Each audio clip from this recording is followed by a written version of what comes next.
SoE Live, episode 4. Minimum market.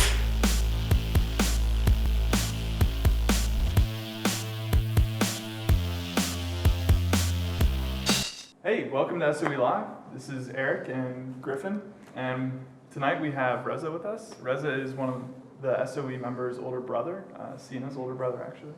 So, Reza, you had some experience with nonprofits, also management consultancy, and then you started your own consulting firm, right? So, before we get into all that, can you give us sort of a intro into yourself and maybe how you got started in entrepreneurship and this sort of realm of career? Sure.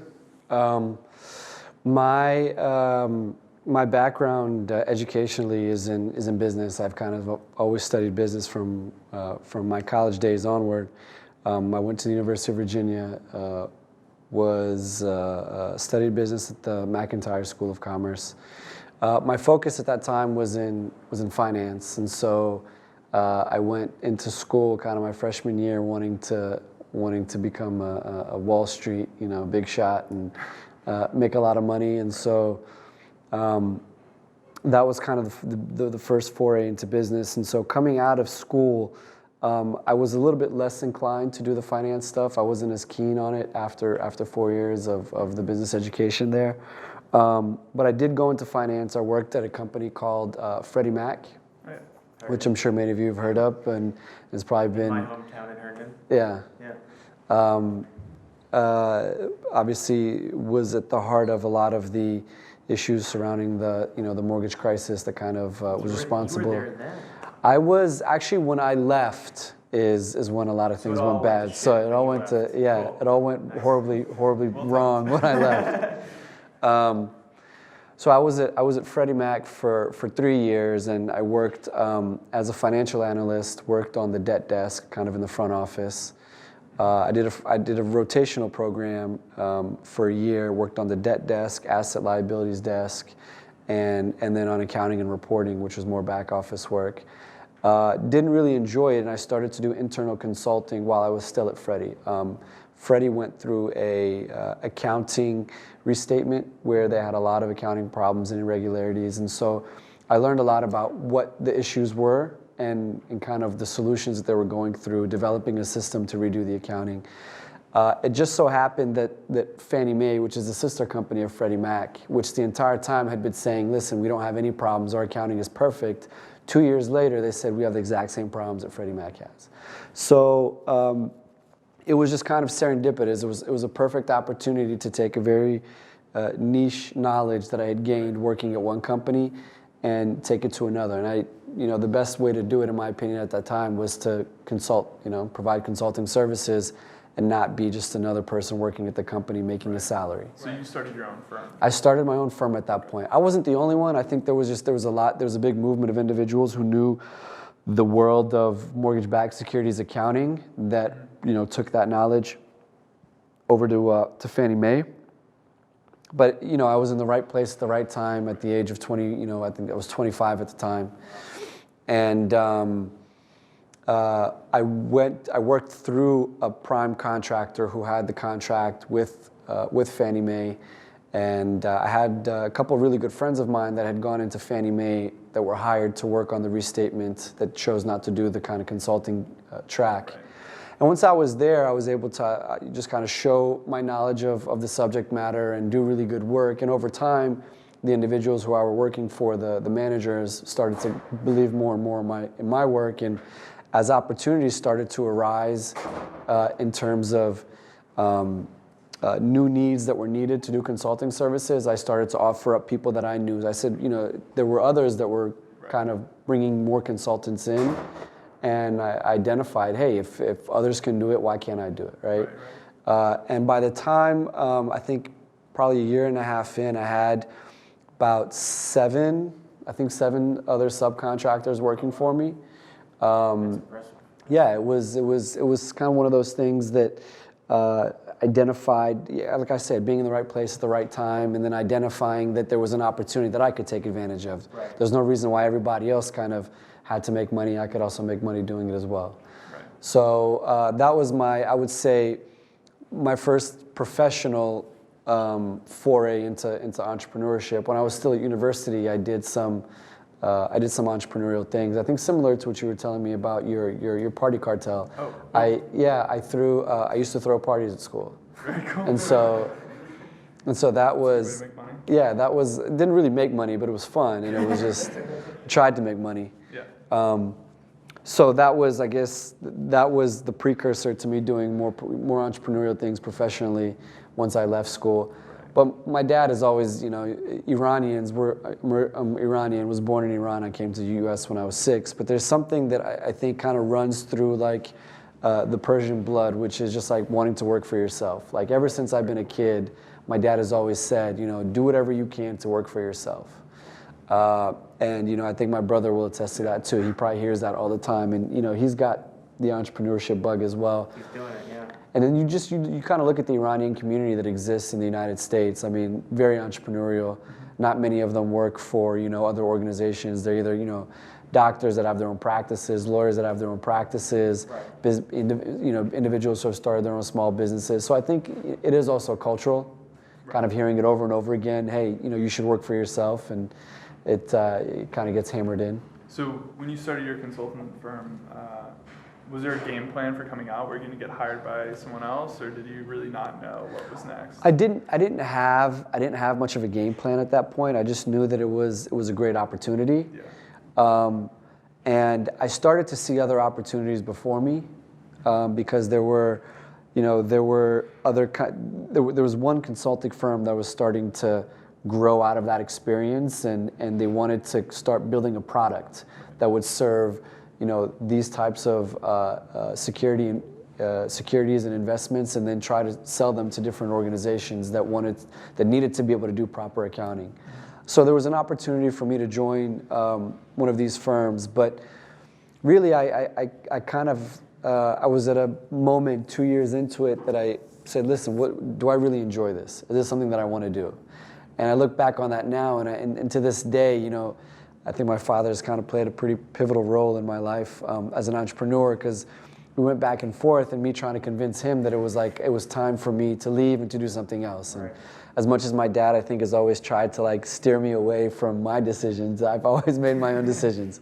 I ended up leaving what I was doing because I just wasn't really passionate about it anymore, because I saw myself becoming more and more knowledgeable about something that was very specific, very niche, and that's not what I wanted to do. I think at such an early age. How long were you doing that before you stopped?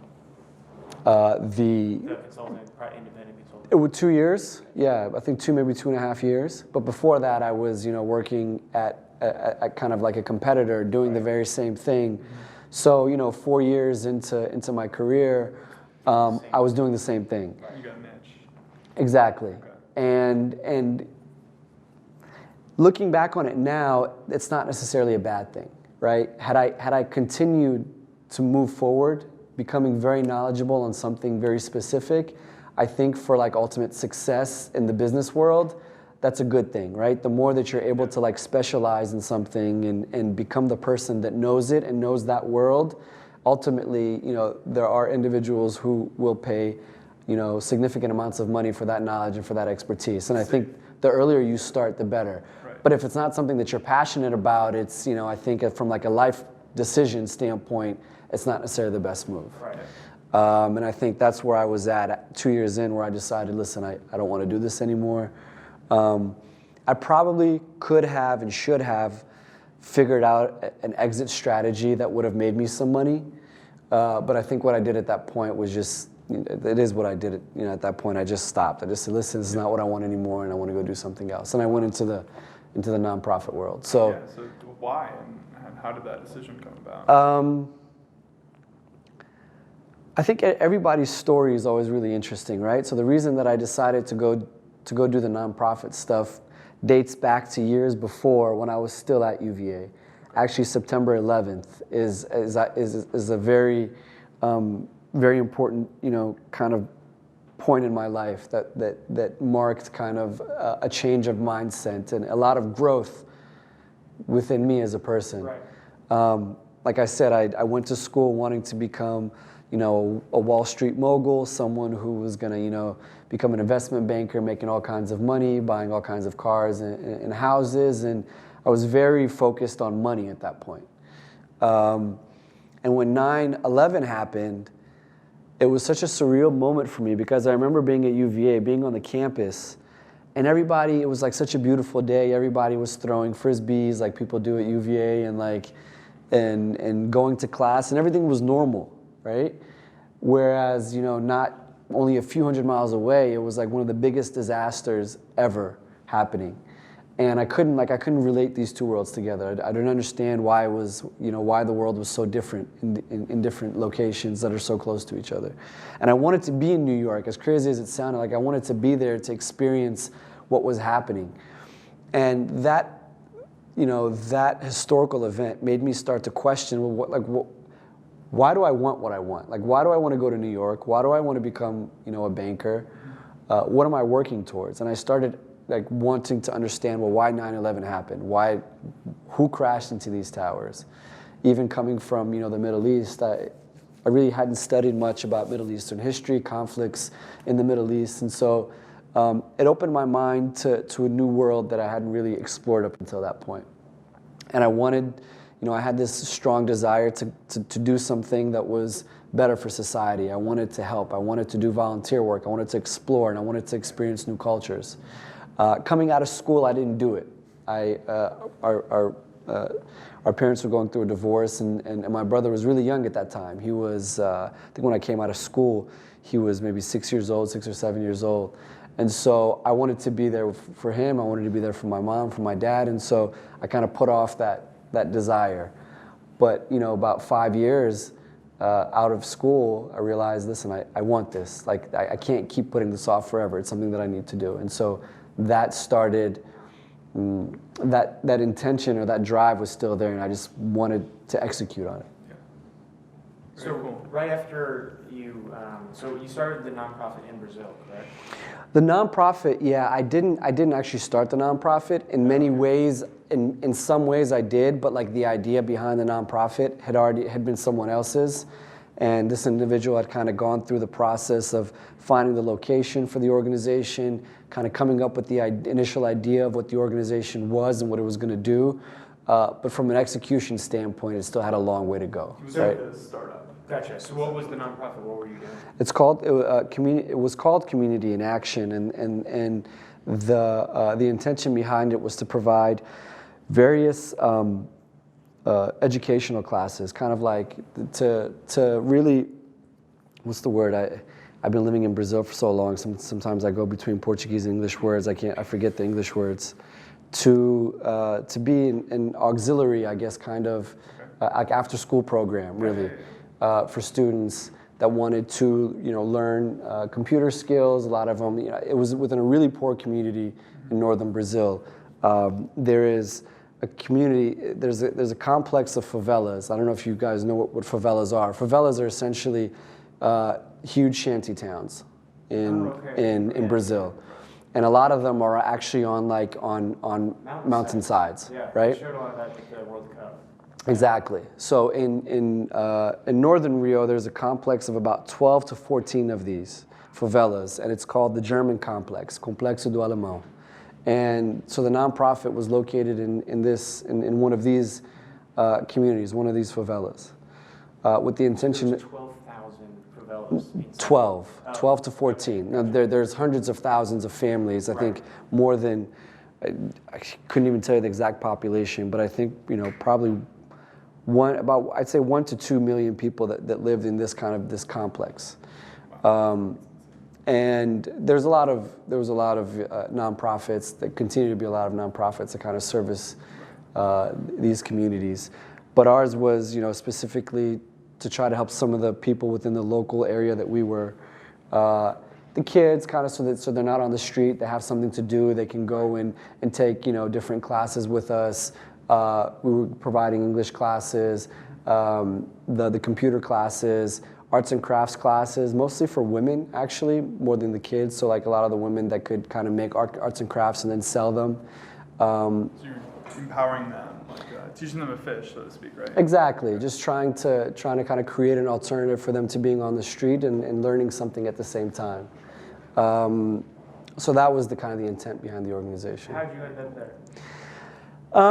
I think I had really good Brazilian friends when I was at Freddie Mac, and I loved who they were as people. Like, they were just really lively people, really energetic, really positive individuals.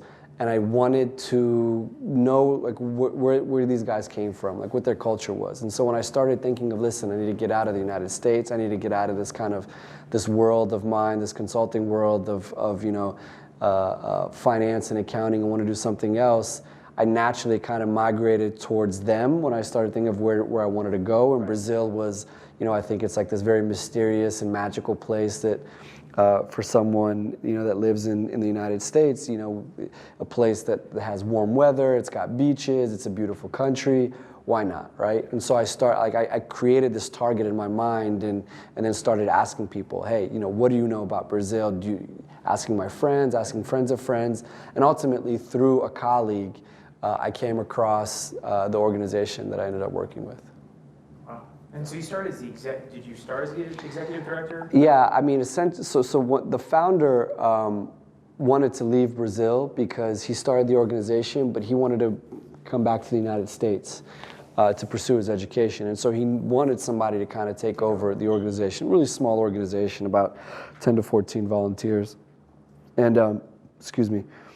And so I went in, I really liked the opportunity because I thought it was going to be an opportunity that I could actually make decisions. I didn't want to go into an organization that I would be just, a cog in kind of the wheels of the organization somewhere. I had made my money, a good amount of money doing the consulting thing, and I could afford to work for free, which is essentially what I did. I worked pro bono for 2 years. Again, some of these decisions now, if I were to go back and look at, the decisions that I made then, not that I regret them, but I may have made different decisions. I probably wouldn't have worked for free for 2 years at kind of like, at the height, not to say at the height of my career, but at a moment that, making money is helpful and is pretty important, right? Yeah. But it was still an amazing experience. So 2 years I worked pro bono. I was the executive director, but I wanted to make sure that others were making money and were able to, receive for the work that they were doing at the nonprofit more than myself. So you went there to get away from consulting. What did you learn while you were working for this nonprofit? From a nonprofit perspective, I realized that nonprofits can be extremely inefficient. I think that there's a lot of individuals who go into the nonprofit space with a lot of good intentions and desire to do well, but if the structure doesn't exist within the organization to kind of promote productivity, to promote efficiency, to promote individuals who are talented to go into the organization and to really drive it forward and to have like a strong strategy behind the work that's being done, it's really easy to get lost into like in the feel-good atmosphere of, hey, we're doing things to help people, and in reality, you're not really doing much, right? It's a really cool, like, consultant way to look at it. Yeah, I think, and I think that my consulting experiences have allowed me to be able to look at that experience from another perspective, right? When I was in it, I really loved it, and I continue to treasure that experience. But looking back on how effective was I, as the executive director of this organization that I had no nonprofit knowledge at that point. I'd never ran a nonprofit, and trying to figure out a way to make the organization, work well. I came out of that experience very grateful for it, but knowing that I didn't want to work at another nonprofit again. And so when I left the nonprofit and I went to business school, I wanted to focus on social businesses, social enterprises, right?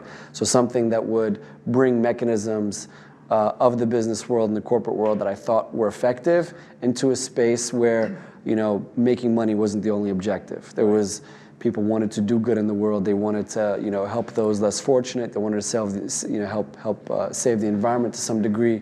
So there was something that had multiple bottom lines to it. And I continue to believe that is a good model. It's not an easy model. The triple bottom line. Yeah. Yeah. I mean, it's not easy to do, right? Yeah. It's Sounds great. it sounds great, Yeah. but it's incredibly difficult. I think when the focus is on one thing, it becomes a lot easier to say that's what like the organization is going to drive towards. You know, if it's making money and you know, improving profits, at least everybody knows, like, nobody's hung up like, well, what are we doing this for, right? We know what we're doing it for. You know, we want to serve our clients. At the same time, we're here to make money. And if we're not going to make money out of it, well, then there's no point, right? If the objective is to save the waterways of Brazil, you know, wonderful. Then we're going to do everything we can to make sure that this happens. Once you have multiple objectives, you know, the difficulty of managing these multiple objectives and where do you kind of sacrifice one in order to improve the other becomes kind of a hard decision to make. So you jumped from Brazil and then you went to UC Berkeley. So that's a lot of movement in your late 20s, early 30s. How did you think that like shaped you and all that different culture that you were experiencing? That's a good question. I think it's been a blessing, really, all the movements I guess I've had and the experiences I've had in my life. I still want to have a lot more in terms of travel and being to new places and seeing new places. I think the cool thing for me has been that, I mean, I was born in Iran. I lived in Iran until I was 6. I came to the United States. You know, I was in the US for a significant portion of my life. Left the US and went to Brazil and really felt home in Brazil. You know, I speak fluent Portuguese. I think I've been there for about 5 years now of my life, which is not nothing, right? I mean, it's a significant, you know, number of years given the fact that I'm 34 years old. I don't feel Iranian. I don't feel American. I don't feel Brazilian, which I think that's a good thing. Right. I think that the world needs more people who don't kind of create boundaries and don't really define themselves, that see themselves as world citizens, and want to kind of go through different experiences in different places and want to get and want to be, you know, involve themselves so deeply into a particular location and the people and feel one, right, with where they're at. There's enough divisiveness that exists in the world, and we live in a day and age that travel is so easy, communication is so easy, and there's no reason why we shouldn't try to become closer to one another. And so the more I think that nationalities, any kind of groupism, whether it's cultural, whether it's geographical, whether it's racial, ethical, religious, the more kind of these groupisms can melt away, I think the better it is for human society. So I think it's been wonderful for me. I mean, all the travel and ideally I'd love to do more of it. That's so cool. Do you recommend getting an MBA after your experience? Oh man, that's That's the question. And let's rephrase that for someone interested in entrepreneurship, startups, nonprofits. I don't think an MBA is necessary. So an MBA was very useful because one thing that it did was it took experiences that I had in my professional life and was able to contextualize it, right? It was able to kind of provide, I wouldn't say compartmentalize it, but it was able to kind of provide a dictionary and provide definitions and provide, you know, the business context with which I could associate the things that I had gone through and say, listen, at this particular moment in time, I should have done more strategy and I didn't. At this particular time, I was confronted with like operational issues and, you know, I really did know it was like an operational problem. Or at this particular time, really like the biggest concern I had was something that was organizational. So I was able to begin to have a vocabulary to be able to define the things that I had experienced and to be able to say, okay, this is what an organization has to go through. These are all the different components of the organization. of a business or any organization, and this is how they relate to one another, right? So I think that in that sense, an MBA is valuable. Did you go to Berkeley to learn that? What did you want? I did. I wanted the MBA to help kind of set some defined, stakes in the ground of what I had already learned and kind of bring things together. And it did do that. I don't think that the Berkeley MBA is a great MBA. And what I got most out of the MBA, were my friends and kind of like the contacts that I have of individuals that are doing pretty amazing things all over the world. And I think that's really valuable. Do I think that the education itself and what I learned was stupendous? No. I mean, I had some really cool teachers and I had some really cool classes, and then I had some really terrible classes. Paying $50,000 a year, is it worth it? I would say for somebody who will maybe take a very traditional, maybe I'll take that back.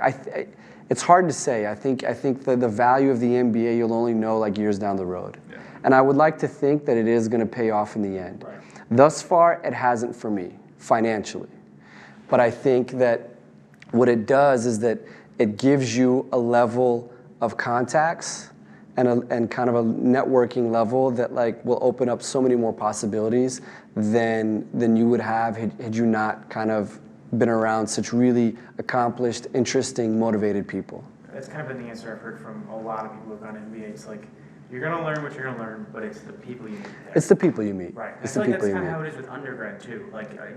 Undergrad is built to kind of form you a little bit, but it's also just the group in here. It's such a great group of people to know coming out of college. Yeah.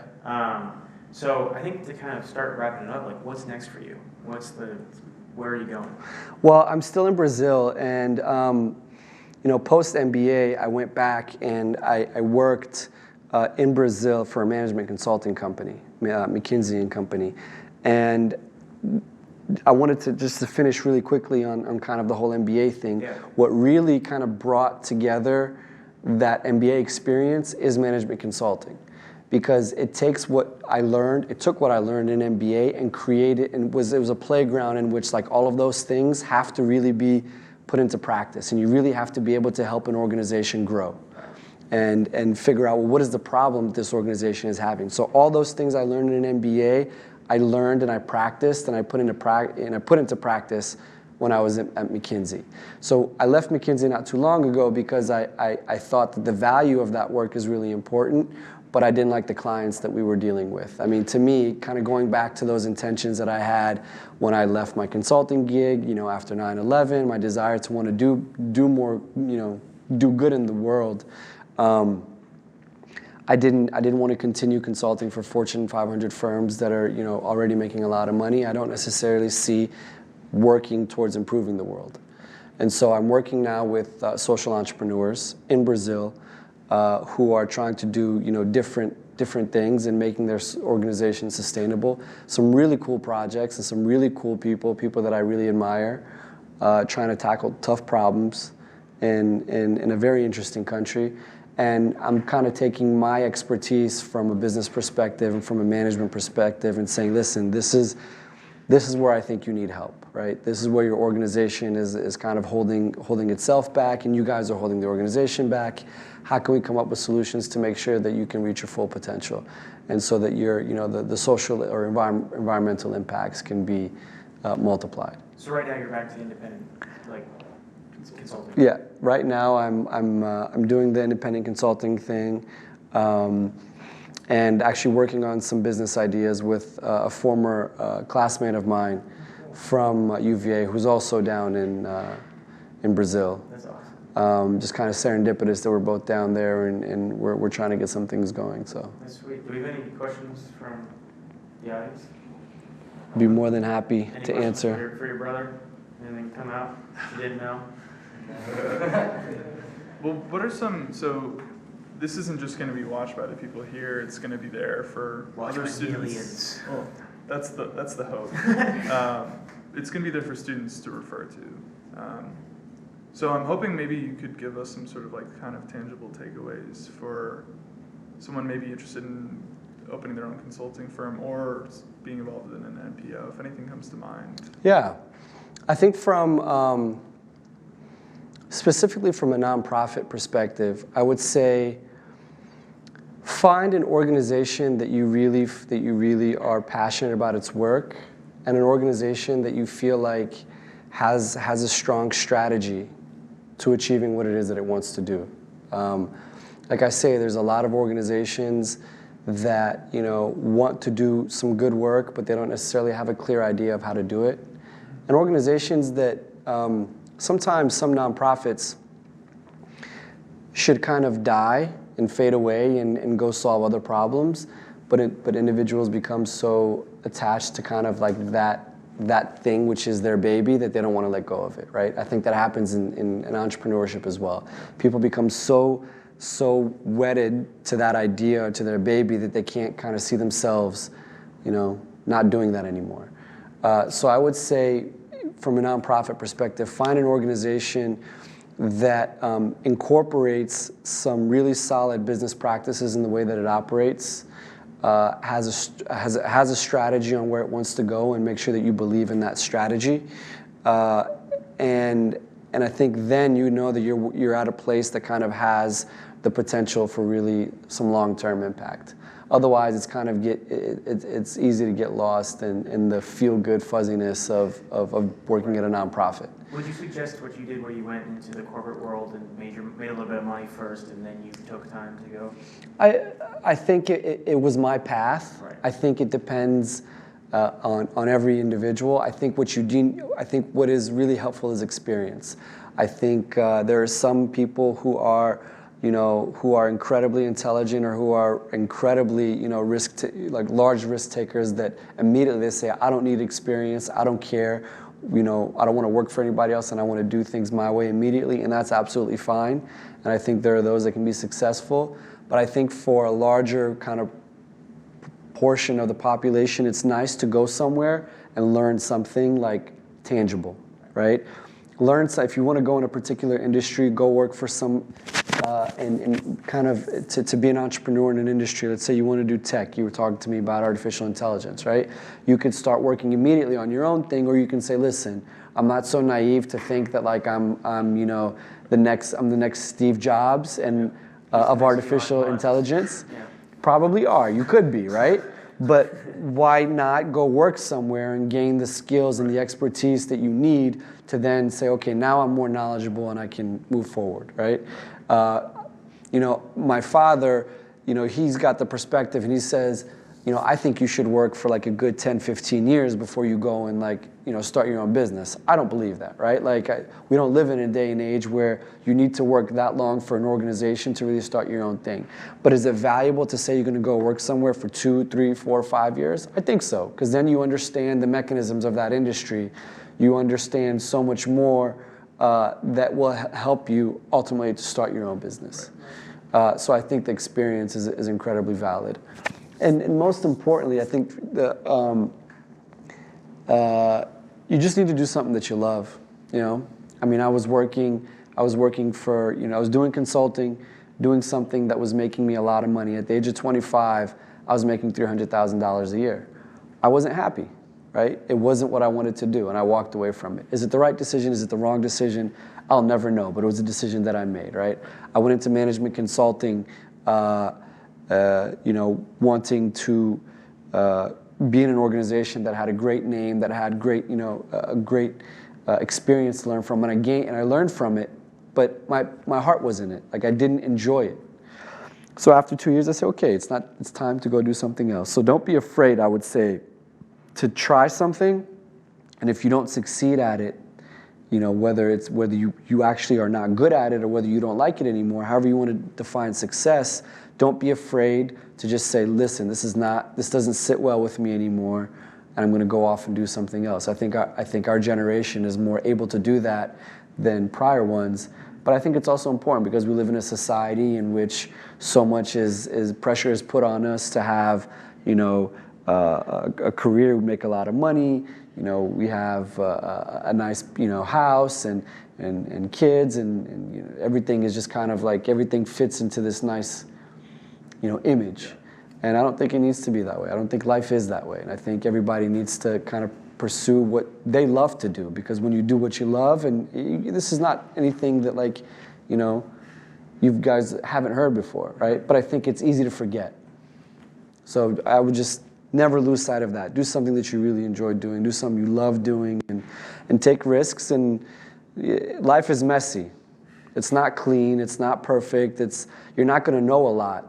And you just got to go out there and figure out a way to do what works for you. Very good. Seen it. Quick question. Can you briefly talk about one of the social entrepreneurship projects you're doing in Rio? Yeah. So one of them is the one that I'm working on right now. Is one of Brazil's largest graffiti artists. She's a female graffiti artist. Her name is Pamela Castro, and she suffered from domestic violence in one of her relationships, and that kind of brought out in her the need to help other women who have gone through domestic violence. And so she uses her graffiti as a mechanism, kind of like an art therapy, in order to help other women that have been abused and have gone through domestic violence. And also to bring knowledge and awareness to individuals, to youth, women and men, on what is domestic violence. Because I think the culture in Brazil is very chauvinistic, it's very macho, and men can be very aggressive towards women, and women don't even necessarily know, like the way that the man is speaking to me, the way the man is approaching me, the way the man treats me. It's violating me, and it's violating my rights, right? So a lot of this education that needs to happen, that doesn't happen, she's kind of taking the lead and saying, listen, I need to get into schools, I need to get in front of people, and they need to, we need to have this discussion, and she couples it with graffiti. So she goes in and she talks to these kids, and she talks through these issues with them, and on top of it, they go in and do some really cool graffiti about the topic. So I think it's really interesting, and I think that the work she does is really good, except she doesn't have a sustainable business model. So she doesn't have a revenue source that's really allows her to do her work continuously, or to do different types of outreach programs. So I'm helping her to explore the possibilities of how she can kind of become more sustainable and continuously do projects, because she goes and fits and starts. She'll do a project, she runs out of money, and she kind of has to fire the people she's been working with. And then she has to wait till money comes in from some other foundation to get started again. And so that's obviously not the most healthy way to kind of have an organization. So yeah, you need the structure, the financial backing to enable yourself to do good. You can't just assume it's all going to be roses. Yeah. Go out there. Yeah. I mean, she's one of those people. I think an entrepreneur at the end of the day is an individual who's incredibly resourceful, right? And will continue to do the things that they're passionate about in the face of adversity. And she's one of those people. But she doesn't necessarily have the management expertise necessary to create an organization. I think that's kind of what she needs. And I don't know if she'll ever be that person, and I don't think she has to be that person. I think what she needs to maybe realize is that she needs to bring in people that can manage the organizational aspect, and she's involved, when it comes to doing the outreach. She's involved in terms of, doing some of the art with the individuals that are part of the program. But she doesn't necessarily need to be the one running the organization. She's an artist, right? She's a motivational speaker, but she's not necessarily like the president of an organization. And I think going back to that point, that just because this is your baby doesn't mean that like you're the person that is the right person to do everything. There comes a point in the life of a startup that the startup CEO is no longer the appropriate CEO. That CEO needs to leave, and another CEO needs to come in that's going to help the organization go through its stages of growth and other things, right? So I think it's an important learning for some people to go through. So that's one of the ones that I'm working on right now. Fantastic. I think we're gonna have to cut it, but that was incredible. Really appreciate the lessons you shared with us. My pleasure. We'll we'll put up the video, but if you want us to include anything in the like tagline below, let us know. Maybe how you can reach that graffiti artist or see some of your Sure, yeah, you can go, her website is www.redenami.com. Lower third right here. Yeah. Yeah. Right here. Reggie, it's in, I guess English it would be called Ready Nami. It's Heji Nami, which means Nami network. I don't know what Nami means. Like it's something she's come up with. You can check it out. Yeah, check out the website. It's a cool website. Her website, she's actually a pretty cool graffiti artist. I'm going to be going with her to Miami. If everything works out, we're going to be going to Miami in a few weeks as part of to visit the world's second largest art fair, which is the Art Basel Miami. I think in terms of helping her set up her business model, I want to see her doing more artwork and trying to get into the fine art world and selling her art as a means of financially sustaining her organization. So you can check out her artwork at www.pamelacastro, Pamela Castro. The way you pronounce it in English and Portuguese is different. .com. It's impressive you were able to pull that out. That was on the spot. Yeah. .com or .com.br. I'm not sure. Okay. Well, we'll have the appropriate link below. Yeah. But again, thanks so much for. Anything on your phone? I didn't feel like buzzing. Got a retweet from NGO News and NEN India for Reza's find an organization that you're passionate about and has a strong strategy. I like that. Very nice quote. Good Twitter peanut gallery. It's the first Twitter time he's on this. It's a big moment, actually. Thanks for being there. But yeah, again, thank you so much. Really appreciate My it. pleasure. Thanks so much. My pleasure. Check out our other videos. Subscribe to see our next videos. If you have any questions, we could probably route them through to Reza. Just shoot us an email. Yeah, thanks so much for watching. Woo! Thank you, guys. Yeah, my pleasure.